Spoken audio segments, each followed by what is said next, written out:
I'm gonna regret not making this video made for kids. I'm gonna keep this short.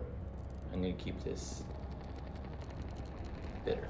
I said that we would cover this in the next one, so here it is. One of the biggest questions in the United States society right now is if we'll have a civil war. If there is, it will not be blood. It will not be brutal. In fact, I'm pretty sure it's already been won. There's quite a few things that would be the reasons that, I don't know, benefits, but there are a few reasons for a civil war. Here's the reason why there is this general attitude towards you want a civil war. You have presidential assassinations, people marching on the streets, general animosity to people in certain regions because of their belief system. This is not the behavior of a United States of America, which honestly might have been a myth from the start, the united part anyway. We have, of course, the debate of equality versus equity. Equality is the sameness of Launchpad, the sameness of opportunity. You are both given a marshmallow. One can sell it, the other can eat it. That is equality. Equity is making sure that no matter what the kid does, they always have the same amount of marshmallows. So one guy could eat 5 marshmallows and the other guy could have 1. And equity would be just resupplying the guy that's ate them all. Problem with this that I see is that it is basically, how shall I put this? It's discrimination, frankly. It's discrimination on hard workers, frankly. Wanna know why? Because the harder you work, the more it doesn't matter. So if some people may remember from their history books, one of the main reasons Hitler was able to amass the German people is because they worked so hard in World War I for what they saw as nothing. In addition to this, you have a lack of clarity in everything. Everything is so vaguely defined. You can't get a good definition out of anything. What is transgender? I don't know. Could be 2 definitions, could be 140, whatever. Could be nothing. Lack of clarity leads to extremism. Darkness thrives in chaos. This is just a basic logic. Now, politics being branded as social justice, that's a third one. There's a difference when you're fighting for your country's economic policy and when you're fighting for possibly your neighbor or coworker. And the difference that here is now is that they've prioritized the emotional result of your vote rather than the actual result of your vote, aka foreign policy, aka domestic policy, aka any policy. Policy versus personality. Most people vote on personality. It's sad. Now, we also have our society being driven by objects rather than actual success. You're going to look at a body. I know men want to work out. Then they look at something and they say, oh, I want to buy that protein shake. Want to know why? This guy uses it and he has what I want. You want cars. You want, I don't know, about girls, purses, etc. Anything. You want objects. You want a TV. You want a show. You don't want to succeed in life. I can guarantee you that if I asked a random person on the street what their ideal life would be, they would not say listing an accomplishment. They would not list an accomplishment. Want to know why? They would say, I'd want a girl, I'd want some kids, I want a house that paid off.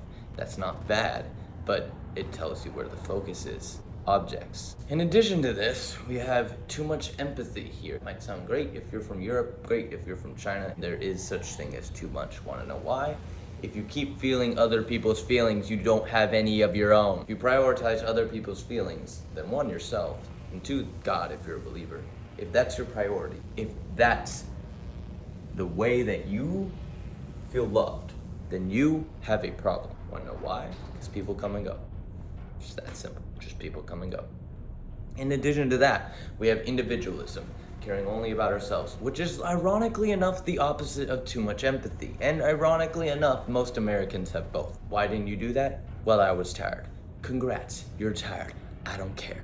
Why didn't you do this? Well, I didn't want to. Congrats, I don't care. Oh, well, why did you do that? Well, I wanted to. You see the point? You see the point I'm trying to make? We do things because we want to, instead of looking for the greater good versus our own self. Survival of the fittest does not mean survival of because I want to. We had to work for that. Even that in itself, even that Darwinian example, is not individualistic.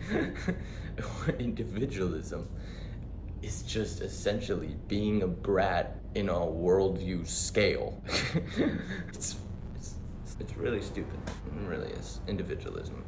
Not the greatest. In addition, we have a wealth gap division, which if you've ever seen the movie Money from Nothing, more than a third of our economy has become financial sector. That essentially allows the people with money to put into stocks to make even more money, which is an issue in itself, that people who have money want more money. But what that did is essentially, if you make the market better and if you make the economy better, not actually improve anything, education, anything, industry, anything, infrastructure, anything that actually trickles down to the lives of Americans, and you put it all on Wall Street instead of Main Street, then you're essentially transferring wealth from poor to the rich. By accident or on purpose, I have no clue. I don't care. Next, you have geographic and economical divides. That's just basic. The South is poor, the Midwest is poor, Texas is okay. New York, California are rich. These just rich, they're not okay. I mean, that one I don't have to explain. Globalism versus sovereignty. Now, these are two views that neither's exactly wrong, but they're incompatible. One makes the entire world reliant on each other. One leads to possibly a one world government. One leads to global cooperation, interdevelopment, interdependence, share the burden. Another leads to I can do it on my own. Another leads to sufficiency, self-sufficiency. Another one leads to, ironically enough, independence. Another one leads to the ability to act on your own. This is sovereignty. The ability of a nation to depend on itself. The ability of a nation to do what it wants.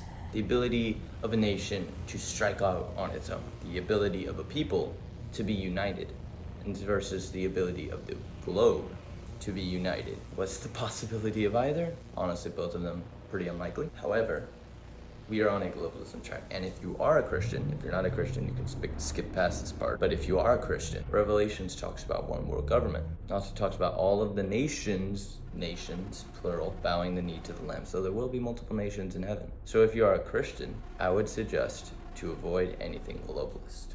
If you are a Christian. The problem, there is need for global regulation. There should be. I'm not saying dismantle the UN. I'm saying make sure the UN doesn't become the world government. Make it as far from that as possible. The UN should be like the US Congress. Slow, doesn't get anything done.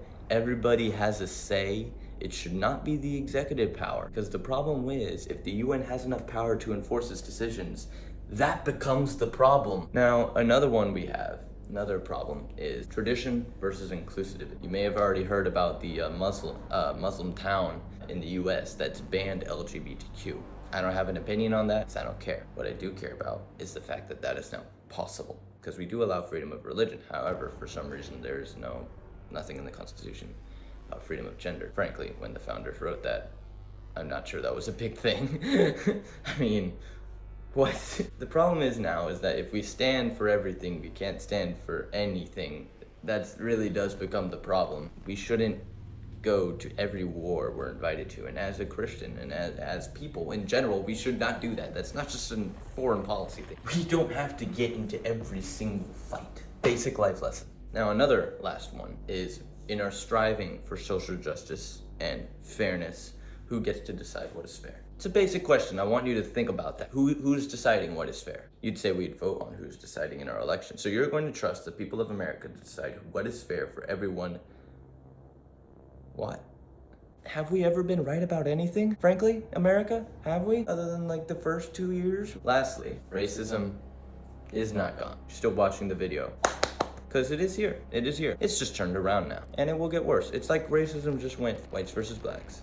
Down, and now it's coming back up again. Because now the blacks want their revenge. It's not a bad thing. Forgive and forget. We have a problem with the forgetting part. And we think we've already been forgiven, so there's outrage, obviously. I'm not saying there's not racist people. The idea that the entire population, this is again, just judging people on race, which is racism. I believe that if this trend does keep on going the way it is, the animosity that it is, that there's certain words that now black people can say that white people can't. There's certain things that black people can listen to that white people can't. There's a lot of scholarships. You're in college. I'm in college. You ain't getting no scholarship for being white. That ain't happening. And it will only get worse. Still, white people have better wages. White people have better lives. White people have better marriages. White people have more kids. Wanna know why? Because blacks do not have fathers. Now, why they left, I do not know.